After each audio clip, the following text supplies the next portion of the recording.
हथवा मेली बेटी सेनुर सिंहोड़िया पूजे चली पीपर के पेड़ जी।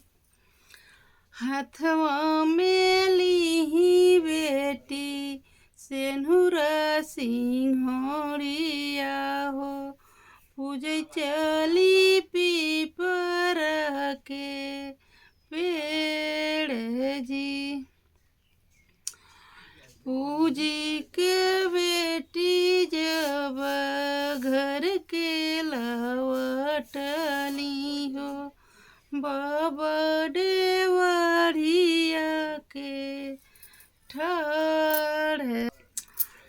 पूजी के बेटी जब घर के लवटली हो बाबा देवरिया के ठाड़ जी।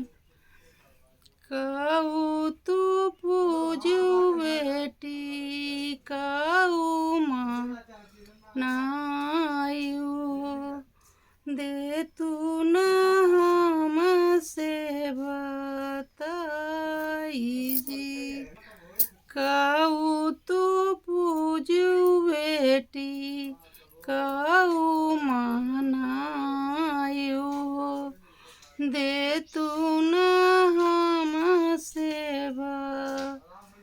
बताई जी। नैहर में मांगे बाबा भैया भतीजवा हो ससुर में पूरा परिवार जी।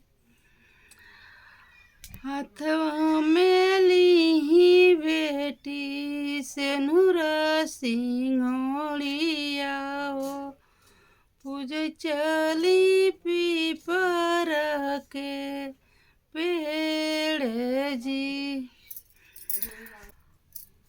हथवा मेली बेटी सेनुर सिंहोड़िया हो पूजे चली पीपर के पेड़ जी।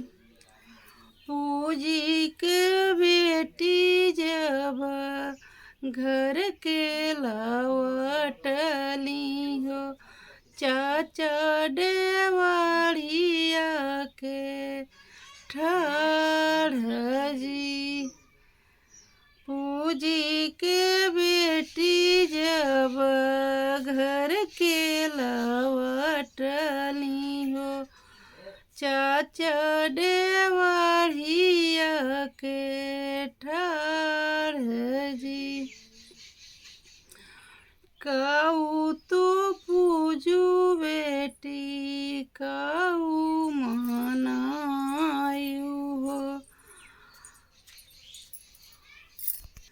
दे तू न हम से बताई जी।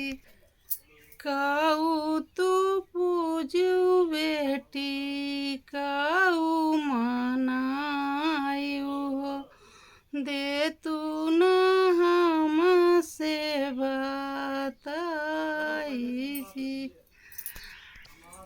नैहर में मांगे चाचा भैया भतीजवा हो ससुर में पूरा परिवार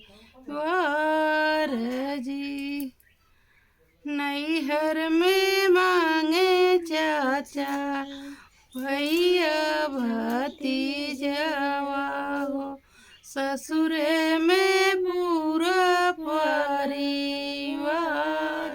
जी। और अगवा करे कई कई काड़ी जाऊ